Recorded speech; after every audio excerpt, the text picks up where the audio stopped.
पंचेरी के नीलकंठ महादेव के ऊपर संत गजाराम जी महाराज की निर्मल हत्या हो जाती है। करीबन 1 महीने से ऊपर समय गुजर जाता है, उसके बावजूद भी खुलासा नहीं होता है। उसके बाद 36 कौम के लोग धरने पर बैठते हैं। आज धरना था जसवंतपुरा में। मेरे साथ यहाँ पर सत्यनारायण जी महाराज, उनसे बातचीत करें। गुरु जी, आपने आज धरने पर दिया, प्रशासन से क्या बात हुई, आगे की क्या रणनीति रहेगी पूरी? प्रशासन को 7 दिन का समय हमने दिया है और प्रशासन ने आश्वासन भी दिया है कि हम 7 दिन के अंदर कार्रवाई करेंगे और उसका जल्दी से जल्दी रिजल्ट लाने की कोशिश करेंगे। पिछले 1 महीने से ये मामला पेंडिंग पड़ा है और उस पर कोई हलचल हुई नहीं है। अब हमारा सब्र है, हमारा जो धैर्य है वो टूट चुका है और जन भावनाओं को ध्यान में रखते हुए हमने आज ये इस धरना प्रदर्शन रखा और इस पर ये हमने निर्णय लिया कि 7 दिन तक देखते हैं प्रशासन क्या करता है।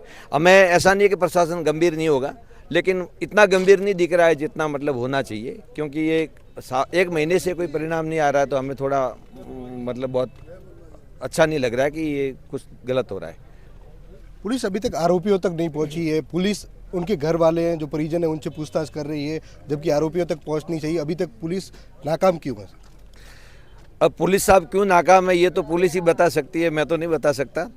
परंतु किसी भी काम के अंदर अगर इच्छा शक्ति की कमी होती है तो ऐसे मामला सामने आता है। पुलिस को भी इस बात को समझना पड़ेगा। ये बहुत गंभीर और संवेदनशील विषय है कि पुलिस जाके उन अपराधियों तक कैसे पहुंचा जाए, ये तो पुलिस का काम है। और पुलिस अगर चाहे तो सब कुछ पॉसिबल है। दूसरे देशों में से भी ढूंढ के अपराधियों को ला सकती है, तो यहीं के अपराधी तो होगा कि आकाश से तो आया नहीं है। लेकिन किस रास्ते से उनको ढूंढना है, उनका क्या कैसे इन्वेस्टिगेशन करना है, वो तो वही बेहतर बता सकते हैं। लेकिन हम लोग अपेक्षा पुलिस से भी रखते हैं कि जल्दी से जल्दी इस केस का समाधान हो और आगे कोई हमें बेवजह कोई पंगा प्रशासन ने न लेना पड़े अथवा कोई धरना प्रदर्शन नहीं करना पड़े। तो हम भी चाहते हैं कि ये मामला जल्दी से जल्दी उजागर हो।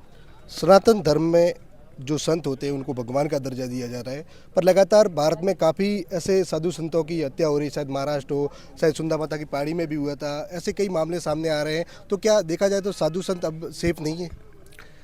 अब जिस प्रकार से हत्याएं हो रही है वैसे तो सेफ कम ही लग रहे हैं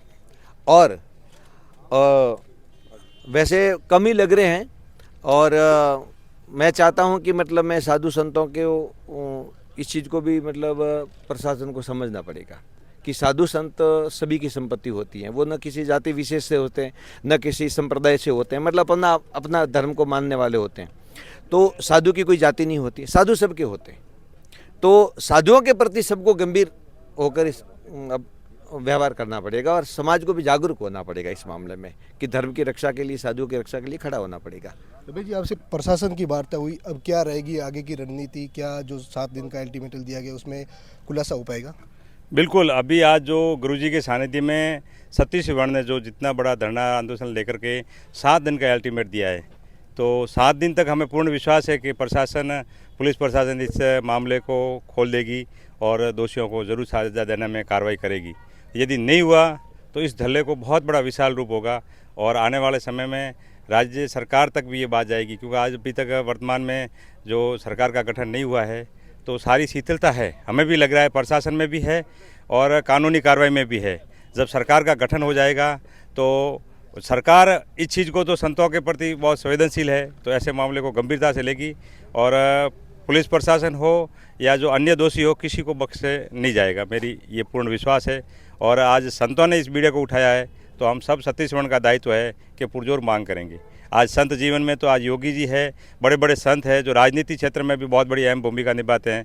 तो आने वाला समय संतों का ही होगा। जैसे भले ही लोकसभा के चुनाव हो, अन्य चुनाव हो, तो हम संतों के सानिध्य में ही आगे काम करना चाहेंगे। तब हम सतीश वर्ण को न्याय मिले, ऐसी प्रक्रिया के साथ में हम चाहेंगे। और इस बात को तो संतों ने हाथ में लिया है तो पुलिस प्रशासन को खोलना ही पड़ेगा, और नहीं खोलेंगे तब तक ये आंदोलन को सतत रूप रखेंगे। जिस तरह से संत गजाराम महाराज की हत्या हो जाती है, उसके बाद यहाँ पर प्रशासन के साथ वार्ता हुई है और ये माना जाए कि जल्दी खुलासा हो और जो आरोपी है उन्हें कड़ी से कड़ी सजा मिली जाए। उत्तम गोस्वामी, जसवंतपुरा।